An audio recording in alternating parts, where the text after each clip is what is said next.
Hello everyone, hope you're doing well. Today in War Thunder it's time to look at a changelog which is kind of important. It's update 1.89.1.72, and the reason why it is important is because it deals with a specific issue that a lot of people have had in the aviation part of War Thunder. A while back, maybe a few months ago now, Gaijin changed how the kill system worked and the assist system, and they did it for ground vehicles and they did it for air vehicles. Now with ground vehicles, it made it a hell of a lot easier in order to get assists, and also made it a hell of a lot, it just made a lot more sense, you know. They revamped the critical system, they made a lot more streamlined for everyone, and with aviation, it seemed like they tried to do the same thing. Now, the problem with this is it had the adverse effect, where instead of giving a lot of kill credits and assists, instead what you ended up with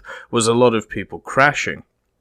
Now, the main thing that seemed to be the problem is that people were doing what they deemed as critical damage, but the critical damage being done to the plane was not seen as critical by the game standards. And this is where it gets interesting, because when looking through this changelog, you'll see a few things which kind of, open up when it comes to critical damage and serious damage and minor damage, and this is really the main problem with the whole system, the differentiation between what is critical, what is serious, and what is simple. So let's go through it. Remember that this is only for aircraft and helicopters, or airplanes and helicopters, and therefore you have three different sets of stuff. So you have critical damage, you have serious damage, and then you have simple damage. So we'll go through the three. So critical damage is now defined in aviation as the damage is now considered critical only when it directly affects flight characteristics, not when merely dealing damage to certain portions of an aircraft. This makes scoring damaging effects more adequate, since similar impairments work differently from different aircraft. Some become uncontrollable, while others are still able to fly.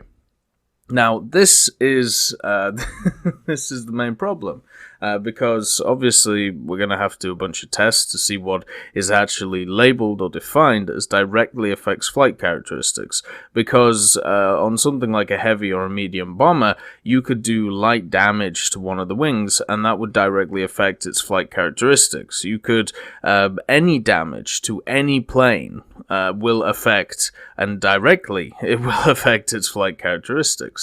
So that is the issue with this wording, but we can only work out, through testing what this wording means. For me, it seems like they're going to make it very similar to ground forces. When ground forces, to get a critical, you have to knock out, crew members and stuff like that. That's pretty much the only way of getting a critical, unless you black a specific part of the vehicle and it's not able to get repaired in time, If how it works in ground forces is if you if you knock unconscious a member of the opposing tank, that counts as a critical hit. If you hit either a key component, that does not count as a critical hit if it can be repaired. If it stays unrepaired, then it does stay as critical damage, but if it is then repaired, it is seen as serious damage. You see how that works? Now, with planes, you can't really do that, because you can't repair the plane mid-air.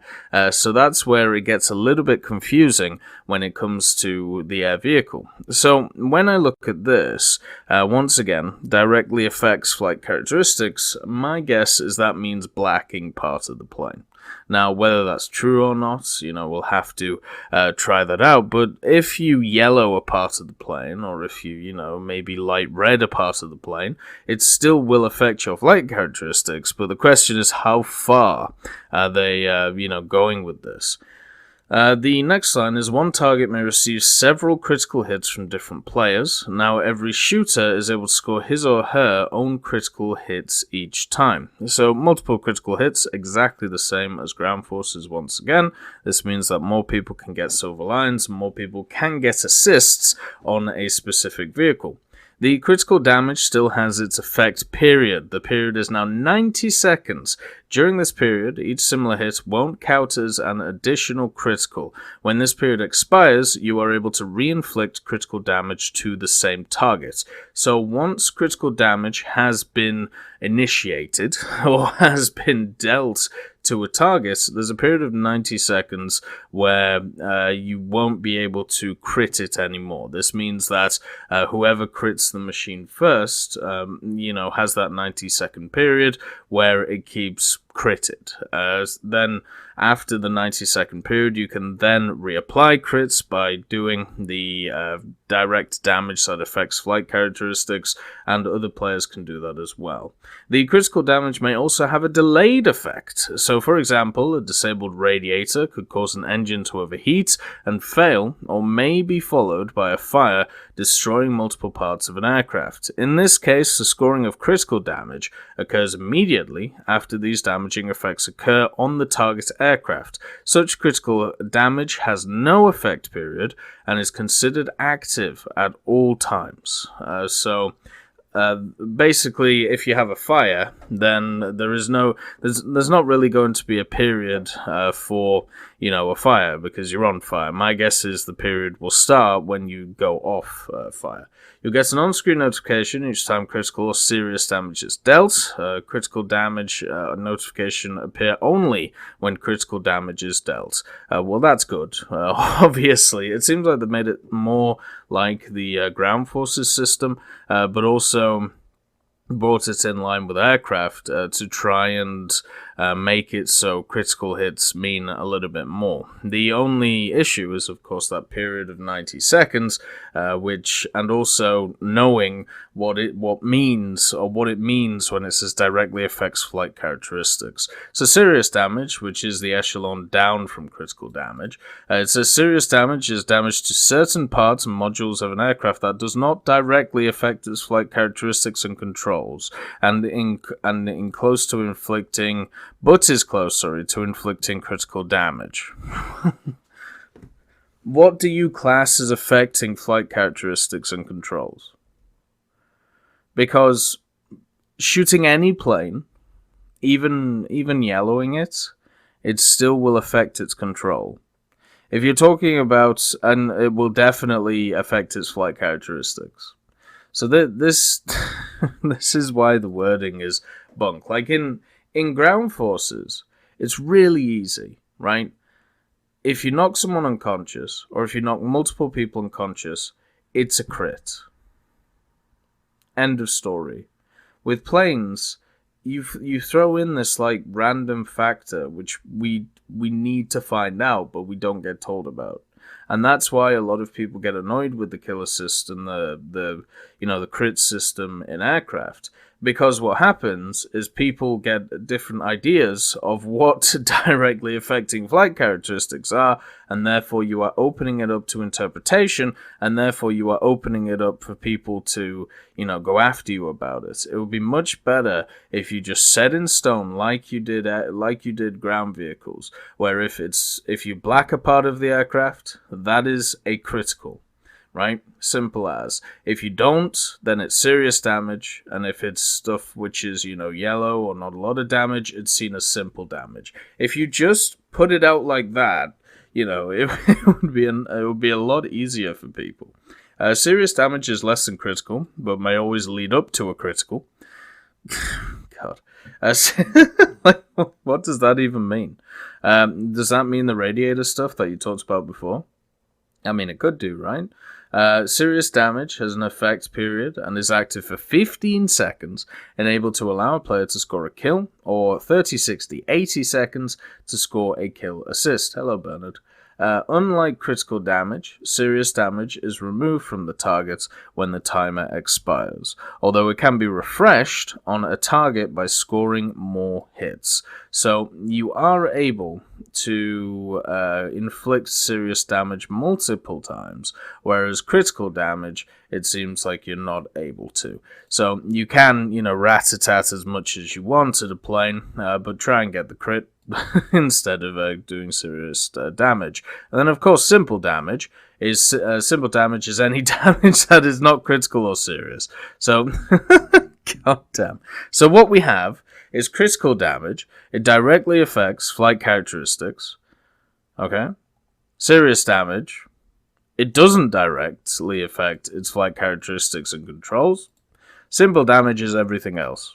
So, like, could somebody please explain to me where is the line for directly affecting flight characteristics? Like, what is the line between indirectly and directly, and then also the line between directly and not affecting it enough? Is it just literally the yellow, orange, red, and black scale? Because if that's the case, that's great, but you don't explain it here. And this is where the confusion comes from. And this is why it's annoying. I mean, with testing, all of this should come out, right? I'll test it later, work out how everything works, and see what is what. And also, I don't understand why you need to attach 90 seconds to the critical damage thing. I would rather just have it unlimited, kind of like you have in ground vehicles. So once you crit a vehicle, you know that you're either getting an assist or a kill out of it. So target destruction.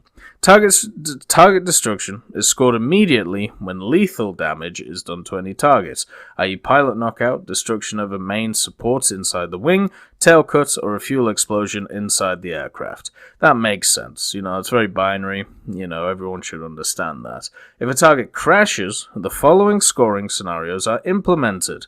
When a target damage effect period refreshes, goddamn, after 90 seconds, critical damage and target destruction score goes to the pilot who inflicted the heaviest supplemental damage and not the last one. Okay, so it's cumulative now. So whoever has dealt the most damage to a target should get the kill. And that, in my opinion, is a positive change. Now we're just going to have to work out how to do the most damage to an aircraft. Without new critical damage occurring, the score goes to the last pilot which inflicted serious or simple damage in the last 15 seconds before the crash, as it was previously in the game. Wait.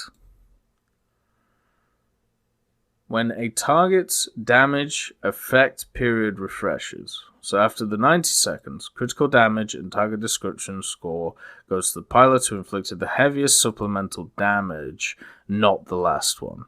Okay. And then there's this statement. So without new critical damage occurring. So this is with new critical damage occurring after the 90 seconds, and this is without it.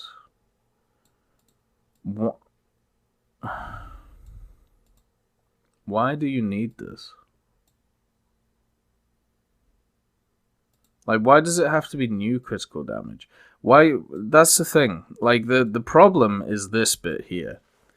And this bit doesn't exist in ground forces, right? At least when it comes to critical damage.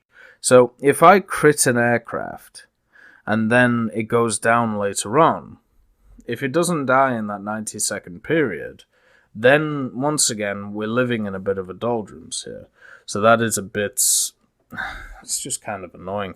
Without any additional critical, serious, or simple damage, but critical damage was inflicted previously, the score goes to the one who inflicted the heaviest critical damage before the damage effect timer expired.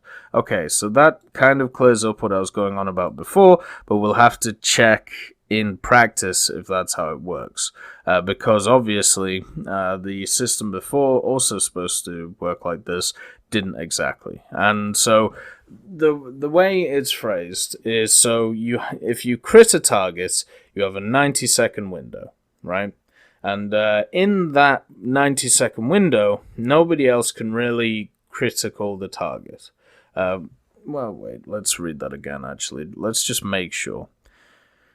One target may receive several critical hits from different players. Now every shooter is able to score his or her own critical hits each time.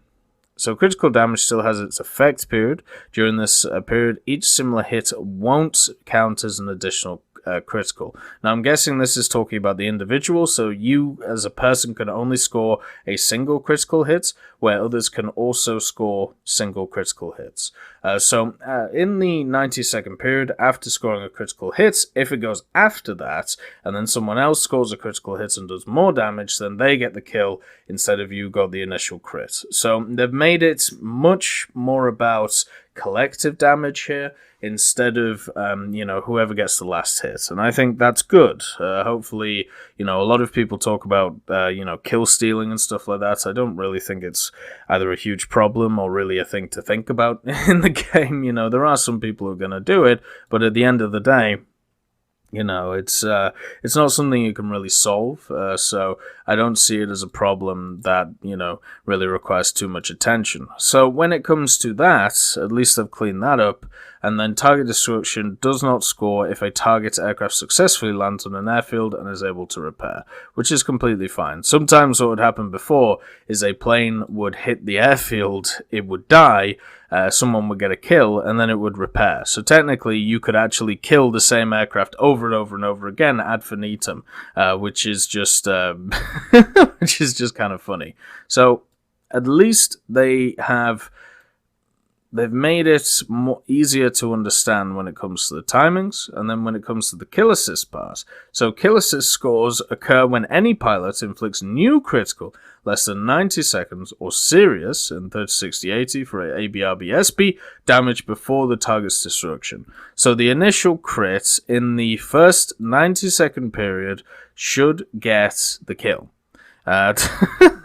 Okay, but after the 90-second period, it's whoever does the most damage. But if you are in that 90-second period and you were the first person to get a critical and it gets downed, you will get the kill. Right? Simple damage will not score a kill assist. Well, that's a shame. So if you're in that 90-second period and someone has critted it first, then they will get the kill. After the 90-second period, it is all up for grabs and it's all about cumulative damage. Then, when it comes to serious damage is the last 15 seconds before a crash. So, if we're talking about after the 90-second period and no one else has done critical damage, then that's how you get a kill that way. So, yeah, wonderful. Not confusing at all. Why do you have to add in this timer?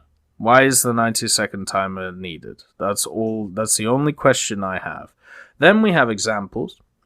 So the first one is you and your teammates are shooting together at an enemy aircraft, dealing several critical hits. Your target crashes within 90 seconds.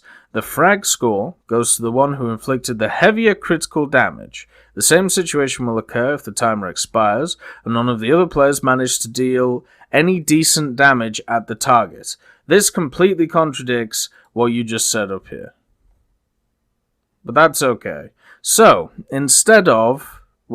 so both teammates in the 90-second period dealt several critical hits. So whoever did the heavier critical damage... What do you mean heavier critical damage? Do you mean just more critical... Because dealing several critical hits. But then you make a deal about how in this 90-second period, critical damage still has it. During this period, each similar hit won't count as an additional critical. Right? So in this 90-second period, you've done critical damage, right? But every hit after that does not count as a critical. But here you're saying it does. Right here. So what is it? Anyway, example 2. Same rule as before. You have given critical damage to the enemy aircraft, after which it was able to continue the battle, and after 90 seconds, got hits from an ally and then immediately crashed. In this case, destruction will be counted for your teammates because of your critical damage has lost priority. Right, so in the first 90 seconds, the critical damage has priority that you've done. But if someone else has critted it in that 90 seconds as well, it is whoever has done the most damage. So that is collective damage. That's how example 1 works. So if we're looking at example 1 as truth and completely disregarding what is said before, then this is a good system, because it basically means that the person who does the most damage is rewarded. Example 2, after the 90-second period, your critical damage loses priority, and therefore someone else coming in and dealing the damage to make them die, I think that's fine too. It's a little bit of an issue, especially depending on the crit, especially to do with specific. I'm trying to, like a scenario I'm thinking of is like the A6M5. If you've never flown the A6M5, you can chop off half a wing, and that thing can still fly. Without really any issues. So that would be seen as a critical, at least I'd hope so. It would be seen as a critical, which, you can't, you can still fly. So does that screw with your flight characteristics or not? But it doesn't matter. The main thing is you'd have that 90-second period, and then after that 90-second period, if you were hit, at least you'd get something out of it. You have given critical damage, this is example 3, you have given critical damage to an enemy aircraft and it crashes after 90 seconds. In this case, you will still get the kill counted for you if the hits of other players do not lead to the destruction of the aircraft. How do you know they don't lead? Hopefully it's a collective damage system once again. I really hope it's a collective damage system, because if not, the key takeaways from this is, first of all, your examples don't line up with what is said here. And, just this line here, that screws over example 1. Example 2 makes complete sense within the boundaries that you've set, apart from, the cumulative damage idea. And example 3, it sets up with the idea of the serious damage stuff. But either this needs to be reworded, or I'm reading it wrong. I could be reading it wrong. Now, obviously, it's nice that they've added in examples. It's nice that they've added in kill assists and, talked about it in length and how it's going to be either fixed or, better. The only thing at the end of the day that we can test, the only way that we can work out if this is a better system or not is if we test it. Now, looking from the outset, it looks like a better system. The only thing that needs to be cleared up is what this means. Because this is like the linchpin. It's like, it's like, when someone offers you like a loot crate, but they don't give you the percentages behind it. And you're like, well, I'm not going to play this because, you haven't told me what the percentages are, so I don't know how much I'm going to sink into this, but without getting what I want. And then, they turn around and go, oh, it's fine, just, keep throwing money. You'll eventually get what you want. With this, I'm seeing it exactly the same way. You're telling me it all lynches on a piece of information that you're not going to tell me. What does directly affects flight characteristics mean? Does it mean blackening a part of the plane? Is it different to each aircraft? Does it matter, what about engine damage? Does that eventually turn into it? But yeah, that's the thing that needs to be clarified. And through testing, which I'll do today, we'll work out if it means what I think it means. If it doesn't, then we're in the doldrums again, and it's going to be very confusing to a lot of people. Anyway, I hope you all have a wonderful day, and I'll see you next time. I'd just like to thank B. Young, Blackie, Daniel Stanton, John Reinman, Leonard Rudnick, Martinez, Matati, Moxie, Nick Graham, Alobrilo, Super Cacti, Elove Goats, and Seductive Trashcan for supporting the channel.